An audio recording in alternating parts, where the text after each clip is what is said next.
So I explained the benefits of accessory dwelling units along with tiny homes and some other things.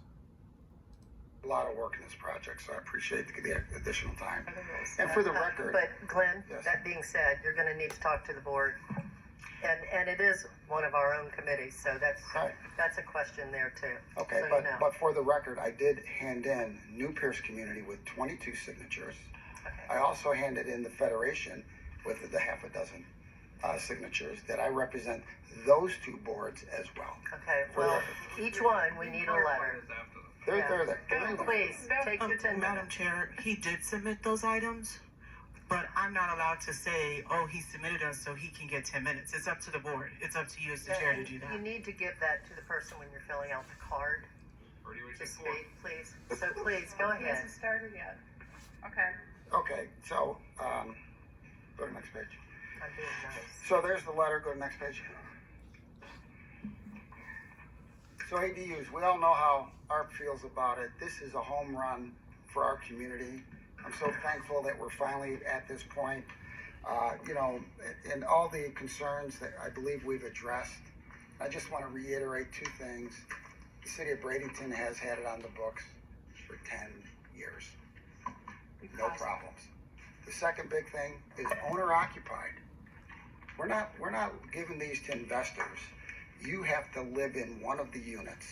So that safety level of concern for the neighborhood goes up tremendously. If you're living in that house and you're renting to someone in the backyard and you got kids, you're gonna watch who you rent to. So I think all the safety valves are in place. There should be no concerns. And it's expensive to build. It's $200 a square foot. You're not gonna get anybody in here building one of these for 40 or 50 grand. Ain't happening. So someone's gonna make a concerted effort and they're gonna get a quality renter, hopefully at an affordable price. Now, let's talk about tiny homes. We need to move forward in ADUs with the tiny homes in coordination. This is the next big thing. The ADUs are gonna be a home run at 750 square feet because one, it will give the maximum benefit to that homeowner who's trying to offset their rent, their mortgage, by getting additional rent. So that's a big plus. The tiny homes are coming in anywhere between 230 and 399, 400 feet. And Mr. O'Shea can certainly vouch for that on the park models. But we need to get incremental lots, higher density, forgive some of the parking. And, there's RVs all over town that are sitting there and we don't make them code compliant with hurricane tie downs. We have RV parks that people come for a couple of months during hurricane season. There's no safeguards there. So I don't buy this thing, well, they're not to code and all this. I say, if they can afford to live there and move it, then we can do that. So let's talk about of the ADUs and the tiny houses. Energy and environment, home run. Homelessness, I've talked about this before. We should address the homelessness. This may be an opportunity to do that. An emergency transition housing. We have zero. We have a moratorium coming up here in 6 weeks. October 3rd, out the window. You're gonna see a lot of evictions. These safeguards should be set in place. Where the transitional housing for the vets, we're moving that forward. That's a godsend, but there are a lot of other folks out there, single moms. 830, let me repeat, 830 students are homeless in Manatee County. One of the richest counties in the country, if not the state. And we got 830 homeless students. Economic development, the zoning, houses, big benefits. You've got the packet, look it over. Let's talk about the missing middle. This is where, I'm from Chicago, so you can look at some of these row houses and stuff. And you have large estates, and then you have the missing middle. You'll have a similar, on the facade end of it, look like that single dwelling, but it may have 4 or 5 apartments in it. That's the direction we need to go on some of these infill lots. This is a home run. Nobody's doing it. We're still doing urban sprawl. In 20 years, those malls will be vacant. So we need to start thinking about the missing middle.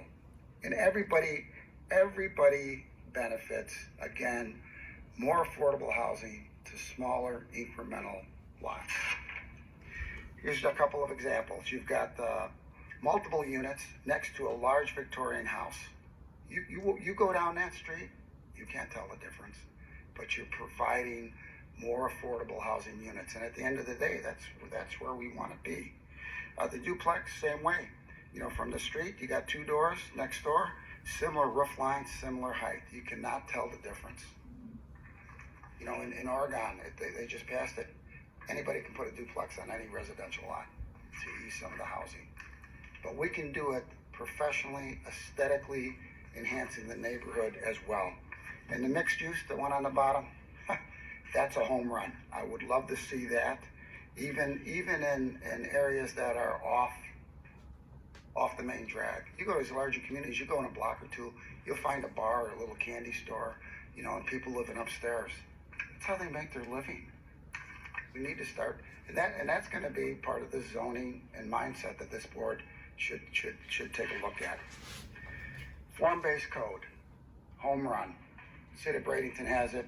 George and I talked about it. Maybe it's too big for the county, but again, changing a neighborhood to match the neighborhood. You don't go in there and say, okay, we're going to put in, you know, a 5-story apartment building next to 2 residential houses. It's the perception that form-based code allows you to do. If you look at Bill Isley and his little pocket community, that's a home run. Form-based code allowed that. And we can do that with the ADUs as well. So co-housing, I gotta tell you,